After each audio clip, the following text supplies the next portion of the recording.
Hi, and welcome back to episode 3 of my playthrough of The Witch of Salem. This is again a quick peek at the game board, how we're doing right now. In the last episode I only played the first 2 turns, so in this turn maybe we make 1 or 2 more. I have to check out how long this might take. Actually, our investigators are doing not that bad, as we already discovered the first 3 of the Great Ancient Ones, the Shadows, so there are 3 more to go. 1 is already missing, as Cthulhu is already at the Miskatonic University as a shadow, so this is definitely something we have to take care of. Necron also only has advanced 1 step, which is very good, I have to admit. And our investigators are also doing pretty good, actually. I think David already gathered some good artifacts, or some good, not artifacts, objects here, and Maggie found herself a first artifact, which is, well, pretty good actually. I already flipped the starting player card to the front side basically, so in this turn we only have to reveal 1 creature card, and so let's do that. As the Witcher is already on space number 2, the next creature would appear here at the Witch House, and this would be an undead creature. He was dead. Easy to notice. Still, he was moving toward his target, commanded by some strange will. So I think this is not too bad. There is no other undead in play, especially not with the same picture here, so there nothing really bad will happen at this turn, which is good. And so we can start with Maggie, who will take her first movement. Maggie will move to the Sanatorium. That would be here. And she does that because she wants to exchange the elixir with David Foster. So David will give his glass to Maggie and he will get the elixir. There is no monster at this location, so this field is empty. So she could now use an object and she could go for the looking glass or for the magical glass. But David already had a peek under this, and as you might remember, there was a gate under this token. Of course, he's not allowed to tell her, so right now only he knows that. Sounds a bit odd, but yeah, that's like it is. So she's not going to use an object. She cannot also not seal this gate because she has a different artifact. So she might just go for this elixir over here, and therefore she would suffer a loss of 2 sanity points. So let's take that. Let's put that on her player board. 1, 2. So she lost 2 sanity points. Not too bad. With this elixir she could heal herself, so this might not really be a problem. Let's get rid of that one. And this concludes her turn. And now Tom would be next. Tom will go to the graveyard. So that would be here. On the graveyard there is no other player, there is no monster. So he will now use an object, and he will use again a Necronomicon. So this will be discarded. Again, we can reveal a Great Ancient One. Yeah, that's Yod Sototh. Wow, nice. Also a shadow, look at the artwork, awesome. And now, next, he can take an object, and I think he will do that because 1, he will gain himself a new Necronomicon. Therefore, we have to move Necron 2 spaces ahead. That's 1 and 2. Then we can place the Necronomicon on his player board, and as a third action we can refill the object slots on the graveyard. So we start from left, so this is a dagger, another Necronomicon, this is good, and the last object would be another dagger. Okay, that's actually not too bad. This also concludes the turn of Tom, and David now will try to get rid of Cthulhu. This will be not easy, I can assure you that. So he's going to go to the Miskatonic University, where Cthulhu is already waiting for him. So that will be here. So now Again, he could first exchange object with another player. Unfortunately, there is no one, so he can directly, or he has to go directly to face Cthulhu, and therefore he has to roll this fate dice. But because it's Cthulhu who is in play, he has to do that twice. So let's see what we roll here. Right now it's not really problematic. The only thing that we really should not roll would be this. Because if we roll this symbol once in this turn, then we cannot defeat Cthulhu, because we need 3 objects of the same kind. And right now we have these 3 objects on our player board. So let's hope for the best here. So let's roll the first die. Okay, that would be a Necronomicon. Luckily, we don't have a Necronomicon on our hand. Awesome. So let's directly roll the second die. Oh, das war, wow. That was, I was shocked. I really thought this other symbol showed up. So this time we would lose this magic glass, but we don't have that either. So no problem here. We haven't lost any objects, or a Necron hasn't moved, and so on. Was a very, very, very lucky turn for David. So now we can defeat Cthulhu. We only have to show the 3 symbols. In this case we have that 3 times the elixir of news, so we can get rid of Cthulhu. And unlike normal creatures, great ancient ones never come back. So really these are dead and gone, more or less. So Miskatonic University is free, and now we can engage the other creatures also normally. Really awesome. Next thing that happens when you go to the Miskatonic University, you get your played cards back to your hand, so you can freely move throughout Arkham without any problems from now on. At least David. Yeah, these were all the turns of the players. Last thing we have to do is to draw an event card. Let's see what we have here. Okay, that's another Necron card. A musty, foul stench rised, and a creature appeared. Okay, the players have to reveal the top creature card. I think first of all we should move the Witcher 3 spaces ahead. So this is indicated here. So the Witcher, currently on the Arkham News here with number 2, will go to the location with a value of 5, and this would be the graveyard.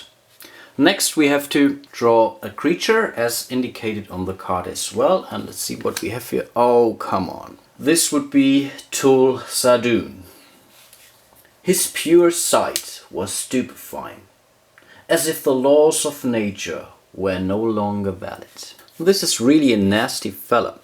In general, himself, again, it's not too bad, and there is definitely one exception to the normal rule. When you want to defeat a creature, normally you have to only show the objects, but this creepy guy over here requires you to really get rid of an artifact. So any artifact can be used for that, but again, you have to discard that. And whenever the second guy comes into play, each player has to roll for his losses twice. So when rolling this fate die over here. Okay, this was the third round, I think. So we have to flip over the starting player card. So again, we have to reveal 2 creature cards. So let's do that. So the first one would be, oh gosh, the second Blood Hunter. So we have now this Blood Hunter here and the first Blood Hunter here at the Arkham News. So what happens now is the effect that's printed on the bottom of the card, so each player would lose 2 sanity, will more or less take place instantly. Okay, so that's 1, 2 for Maggie. Whoa, that's really tough. Wow, I have not imagined that. So 1 and 2 for Tom, 1 and 2 for David. So the newly revealed Blood Hunter card will be discarded, and the other Blood Hunter at the Arkham News will stay where it is. So when there will be a condition when Necro shows up, for example, then all the creature cards will be reshuffled into the draw pile, and then the Blood Hunter could enter the game again. Okay, but this was only the first card, so let's see what we might draw next. And this is the witch. Good thing is we already banned the first witch, so in this case we don't have to reshuffle the portal tokens because, as you might know, we already had a peek under the Sanitarium portal. So that's very good at this point in time. Okay, these were the, more or less the first phase, or before the first phase, and now Maggie could take her actions. Let's see. Maggie will go to the Miskatonic University here. And I think she will exchange back some objects because she really needs some elixirs in order to heal herself. So let's do that. So she would take this, or she could just take it because she will use that. No, let's just take that. So not exchange that. Let's keep everything else where it is or not. Yeah, let's do that. So we will only take that from David. And now she will use one of her elixirs. So this will be discarded. So she gains one additional food. Sanity. And the good thing is she will now also get back all her location cards because she's at the Miskatonic University. So again, she has all her location cards at hand, which is very good. Unfortunately, there are no objects whatsoever, so this would end her turn directly. I think Tom will go to the Sanatorium. It would be here. There is no other player, so he cannot exchange any objects, but still he would need to face the witch here. So let's roll for the loss, and this would be the elixir. Luckily he does not have that elixir, which is awesome. Unfortunately he cannot fight the witch because he does not have the magical glasses, but still he has another Necronomicon which he will use right now in order to check out what's under card number 5, and this is Nyarlathotep. Okay, awesome. So we are only one Necronomicon away to find out that Dagon is under this card here. Okay, but still our investigators don't have a clue, and still it's the turn of Tom Furlong, who can grab an object, and he will definitely go for this artifact because then these spots will be refilled. Let's place the artifact on the corresponding spot and now quickly refill the slots of the Sanatorium. First object, another Necronomicon. Definitely can use that. Then another Necronomicon. Okay, we still could use that. And the third object would be a magical glass. And really we do need them as well because we definitely have to find out where actual gates are located throughout in Arkham. So, but this was the last action of Tom, so let's see what David's going to do. He will go to the newspaper. He's really a brave guy, I have to say that. So, because at the newspaper another creature is waiting for him. This would be the first blood hunter. So let's roll our fate die for the best here. And pity. So we are losing one elixir of news. Could be worse, but it's definitely not really good. So next we could use an object, and I'm really thinking to use this last remaining elixir of news to heal one item, one mental health. So we're here back at 4, and now he could take an object. But this is definitely a risk, so I really want to go for this artifact over here because I could seal the gate at the Sanatorium because he found that. But in order to get that artifact, we have to roll draw an event card. I think there is no way around that, so yeah, let's do that. So we take that artifact, place that here, and next we have to draw the first event card. Let's have a look what's underneath this one. Ah, come on. The shadow of a great ancient one is threatening Arkham. Again, we have a shadow at the Miskatonic University, and the last great ancient one we revealed was Nyarlathotep. So we take this guy and place it here at the Miskatonic University. And his special ability while in play says each loss when you're rolling the die is doubled. Okay, it's not completely bad, but still it could be a problem. So I think we have to take care of this guy as well. Next we have to move the Witcher 4 spaces ahead, so he was on field number 5, and the Miskatonic University counts as well, so he would be now at the Arkham News here. And this was the event card, but still we have to now go through the final phase of the game, and this means, yeah, let's draw another event card. Check it out, and I think this is better. A magical aura of hope and strength is holding the evil for a short time. That's very good. Until the next event, the players don't have to pay any costs when they take an object from any location. And this is awesome. Also, the Witcher will move one space ahead, so he will go here to the Witch House, and this concludes this round. And I think I will do one last round, and yeah, let's start with Maggie again. First thing, we flip the starting player card again, so only one creature to draw, and let's see what we get here. So let's see. That's Robert Craven. This is the Witcher.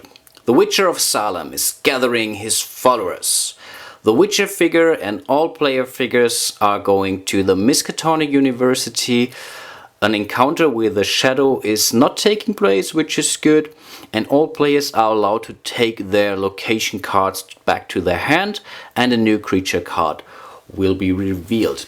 That's actually not really bad, so let's do that. So everyone is going back, and this is the Witcher.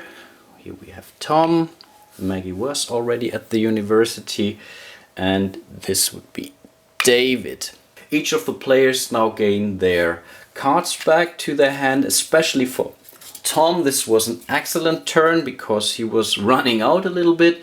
Maggie, she was already there, so she had her cards back at her hand, so for her it was not that good. No one is or has to encounter Nyarlathotep, so this is also a great way, but still we have to draw another creature card. So let's see. Gosh, this is the second undead. Again, we have a pair in play, so the new creature will be discarded, and the effect that's printed on the bottom will take place. In this case, Necron will move 3 spaces ahead. 1, 2, and 3. We are still doing good, so we have plenty of steps ahead of us, and we only need to reveal one last great ancient one, and we all know that already. This will be Dagon. I think this now concludes the starting phase, and really Maggie can take her turn now. Maggie will visit the graveyard. This would be here.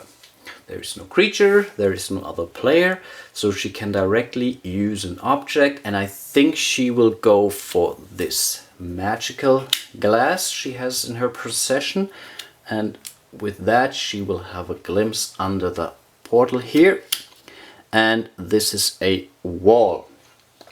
Okay, so I have to remember that, so Maggie found a wall at the graveyard. Next she could go for another object, and I think she will take the Necronomicon, because we still need to have a look what's underneath this one. So in this case, Necron, no, she doesn't suffer any loss because of the Witch card that we just, or the event card. So this says we don't have to pay any costs for that. So this is awesome. So we can take that Necronomicon for free. Just place that here. The graveyard will be discarded, and this concludes her turn.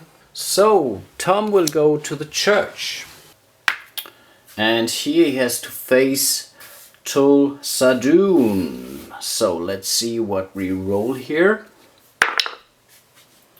That's green, so that's good. We don't have any green objects on our hand.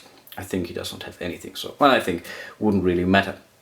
Next he can try to defeat Tul Sadun, and he will do that, so he will discard his artifact over here, so this will really be discarded, and Tulsadun will be discarded as well. And last but not least, he can grab an object, and I think he will go for this artifact over there. Normally he would lose 1 sanity, but because still this event card is in play, so we don't suffer any losses here. So let's just take that. Okay, so we have again an artifact, and we might really be able to use that. Next would be David, and he will go to the Sanatorium, basically just around the corner. Of course, he also needs to roll for any loss because the witch is here. This would be a magical glass. He does not have that, so no problem here. He could try to defeat her, but yeah, as mentioned, he does not have any magical glasses, so he can now use an object, and he will use the artifact to seal off that gate, because we know there is a gate under this one. So this is now already locked, and as a last action he can go for an object, and he will go for this magical glass here. Normally he would lose 2 sanity, but still the event card is in play, so we can take that for free. So we have another magical glass in our possession, which is awesome. Okay, this concludes the round, more or less. Of course, we still need to draw ourselves a new event card. Let's see what we have here. And a strange unease is getting stronger. Each player has to reduce his sanity by 1. Well, that's not really good, but still I think this is something we can live with, so let's do that. So that's 1 for Maggie, 1 for Tom, and 1 for David. Still we have to move the Witcher 5 spaces ahead, so he will land here at the graveyard. Okay, this now really ends this round, and I think this also ends our playthrough, at least this episode at this point in time. I hope you enjoyed that so far. Right now really we are doing good progress. I think next turn Maggie will use the Necronomicon to reveal the Great Ancient One that's waiting in Arlie. So we have the first stage already completed. And then we still need to focus on checking out some of the gates here to really get to know where they are at this point in time. So, hope I see you in one of my next episodes, and until then, bye bye.